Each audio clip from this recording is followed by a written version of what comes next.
कश्मीर को भारत से अलग करने की खुलेआम धमकी देने वाले मसरत आलम को भले ही मुफ्ती मोहम्मद सईद ने रिहा कर दिया हो, लेकिन जल्द ही मसरत आलम फिर से वहीं पहुंच जाएगा जहां उसकी जगह है, यानी सलाखों के पीछे। जानकारी के मुताबिक केंद्र सरकार उन विकल्पों पर विचार कर रही है जिसके तहत मसरत आलम को फिर से जेल के अंदर भेजा जा सके। सूत्रों से मिली जानकारी के मुताबिक मसरत आलम पर करीब 15 केस चल रहे हैं। इन मामलों में देश के खिलाफ युद्ध छेड़ने और गैर कानूनी गतिविधियां चलाने जैसी संगीन धाराएं लगी हैं। साल 2010 में मसरत आलम पर आपराधिक साजिश के तहत मामला भी दर्ज किया गया था, जिसमें 100 से ज्यादा लोगों की मौत हुई थी। ऐसे में पीएमओ इस बात से नाराज है कि मसरत को रिहा करने के मामले में जम्मू कश्मीर सरकार ने उससे सलाह क्यों नहीं ली।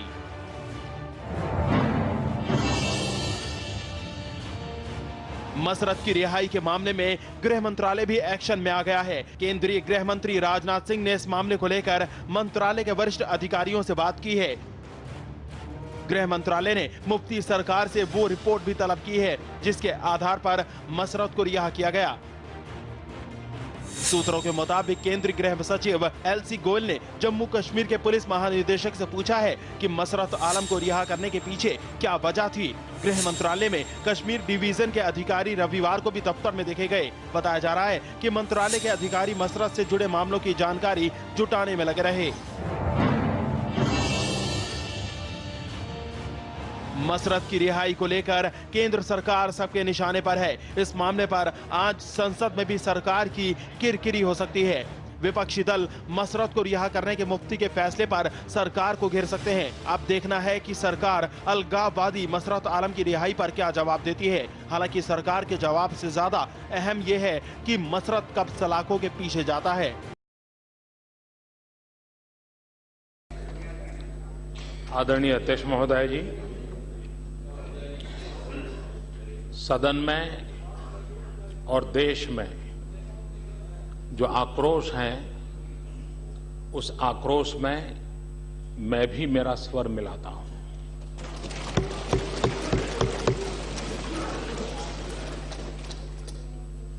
यह देश अलगाववाद के मुद्दे पर, आतंकवाद के मुद्दे पर दलबंदी के आधार पर न पहले भी सोचता था, न आज भी सोचता है, न आगे भी सोचेगा। सदन भी एक स्वर से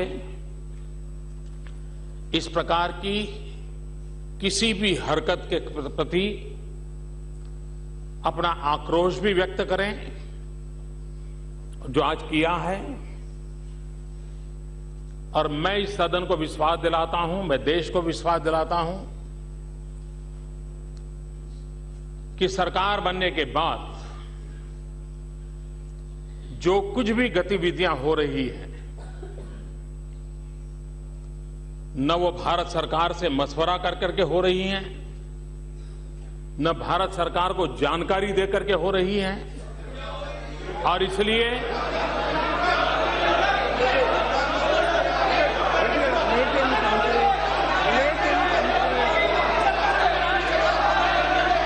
आपको जवाब नहीं चाहिए तो ठीक है, छोड़ दीजिए। इतना भी मर्यादा नहीं होगा। प्रधानमंत्री बोल रहे हैं, आप लोग खड़े होकर बीच में टकरा रहे हैं। आपको भाई एक संविधान है, एक संविधान है, संविधान है। चर्चा है तो प्रक्रिया है, पद्धति है, पद्धति अपनाना चाहिए। प्लीज कृपया सुनिए। मालूम है उनको क्या है? 30 साल उनसे साथ मिलकर राज किया, स्नेह किया उनके साथ मिलकर। यस प्राइम मिनिस्टर खड़गे जी, जरा आपका इसको संभालिए।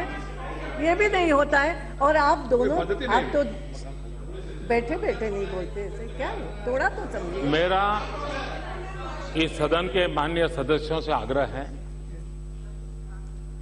कि आप समय आने पर अवश्य राजनीतिक टिप्पणियां करें। भारतीय जनता पार्टी वहां पर सरकार में हिस्सेदार हैं, इसके लिए आप उसकी भरपूर आलोचना भी करें। और वो आपका हक भी है और होनी भी चाहिए। लेकिन हम ऐसा न करें कि देश की एकता के संबंध में हमारे भिन्न स्वर है, ये मैसेज न दुनिया में जाना चाहिए, न कश्मीर में जाना चाहिए, न देश में जाना चाहिए। और इसलिए मैं इस सदन को और पूरे देश को विश्वास दिलाना चाहता हूं कि सरकार ऐसी किसी भी हरकतों को स्वीकार नहीं करती है। देश की एकता और अखंडता में कोई समझौता हमें मंजूर नहीं है। संविधान की मर्यादाओं में ही कदम उठाए जाते हैं, कदम भी संविधान की मर्यादाओं में ही उठाए जाते हैं, आगे भी उठाए जाएंगे। और इसलिए मैं इस सदन को विश्वास दिलाता हूं। दूसरा, मोदी जी चुप क्यों हैं? मैंने उस सदन में भी इस विषय में विस्तार से अपनी बात कही थी और इसलिए ऐसा कोई कारण नहीं है कि हमें चुप रहना पड़े।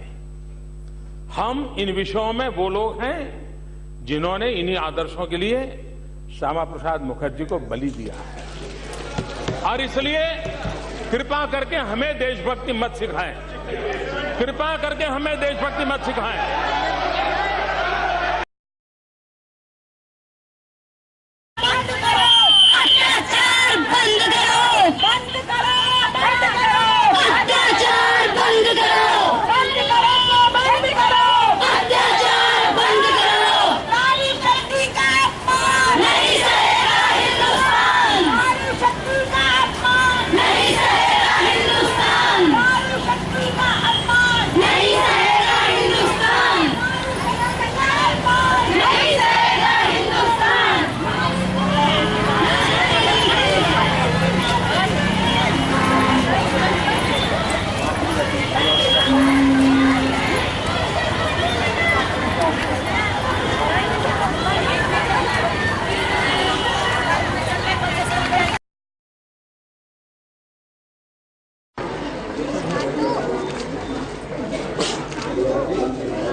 अपनी सर्वोच्च प्राथमिकताओं में शामिल किया है। माननीय मुख्यमंत्री जी ने राज्य स्तरीय वीरता पुरस्कार, राजमाता विजयराजे सिंधिया पुरस्कार एवं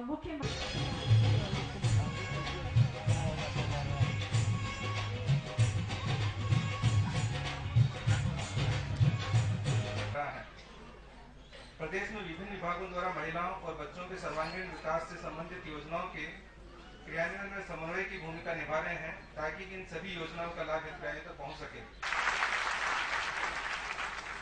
मित्रों, समय ढेर सारी यादों के निशान ऐसी ही कुछ वाली हैं और वर्तमान में बीए फाइनल की पढ़ाई कर रही हैं। शामू का विवाह 2005 में हुआ था और इन्होंने ससुराल जाने से राशि दी जा रही है। चेक दिया जा रहा है 1 लाख रुपए का। जोरदार तालियां सुकन्या बाई के लिए। ग्राम कुंदरपुरा में प्राथमिक स्कूल प्रायः बंद रहता था, यहाँ शिक्षक नहीं आते थे और इन्होंने न सिर्फ विद्यालय खुलवाया बल्कि साथ ही साथ शराब की टंकियां भी बंद करवाई। उनकी कहानी आज उनकी जुबानी अभी सुनी चुके हैं। जोरदार तालियां सुकन्या। ये दल न सिर्फ बाल मजदूरी पर रोकथाम के लिए कार्य कर रहा असहाय लोगों को आश्रय, माँ, बहन और बेटी की आंखों में आंसू नहीं रहने देंगे, उनके चेहरे पर मुस्कुराहट लाकर ही चैन की सांस लेंगे।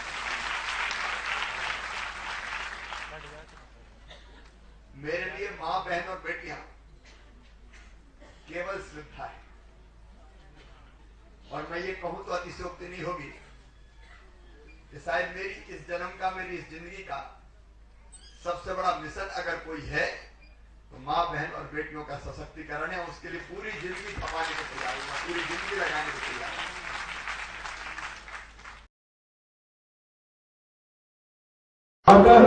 इस शिला पत्रिका का अनावरण करेंगे। जोरदार तालियां बजाते हुए बोलिए भारत माता की, बोलिए भारत माता की। मुख्यमंत्री जी का जन्मदिन अनुरोध करता हूं।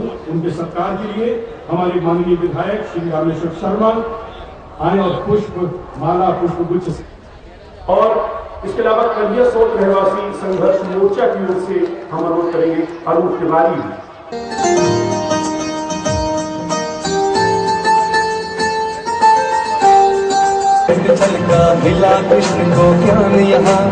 जनता जनार्दन यहाँ बैठी है, आपने जो प्रेम जताया है, आपने जो स्नेह जताया है, आपने जो विश्वास जताया है, मैं फिर एक बार कोलार वासियों आपसे कहना चाहता हूँ कि जान भले चली जाए, आपके विश्वास को कभी टूटने नहीं देंगे, कभी खंडित नहीं होने देंगे।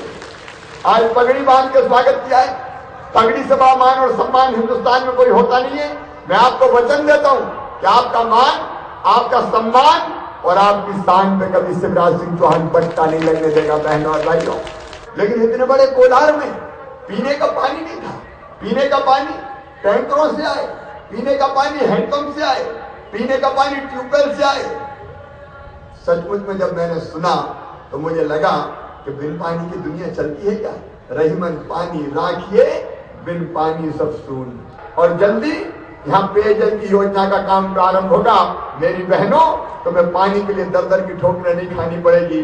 पानी के लिए टैंकरों को लाने की जरूरत नहीं पड़ेगी।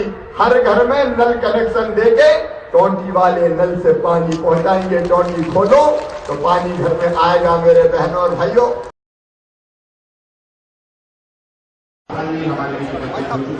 भैया नमस्कार स्थान ग्रहण करेंगे।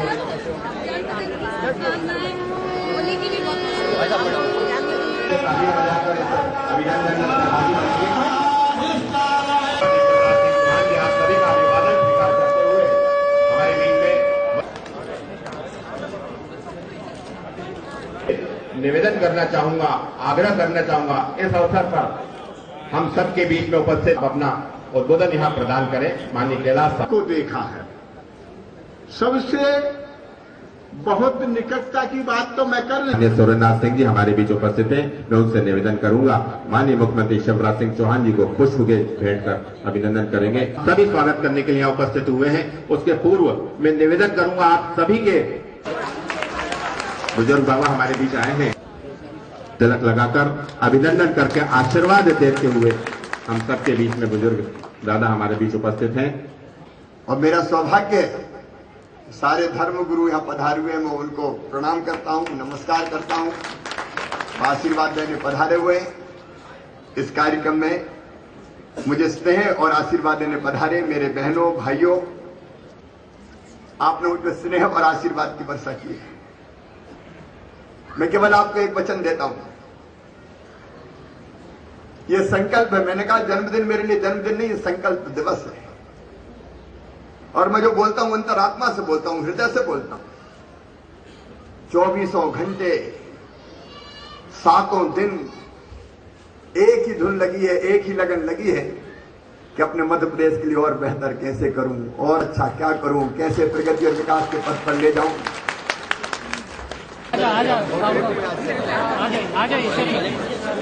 भाईचारा से ऊपर चढ़ेंगे, सरकार व्यवस्था में सहयोग करेंगे।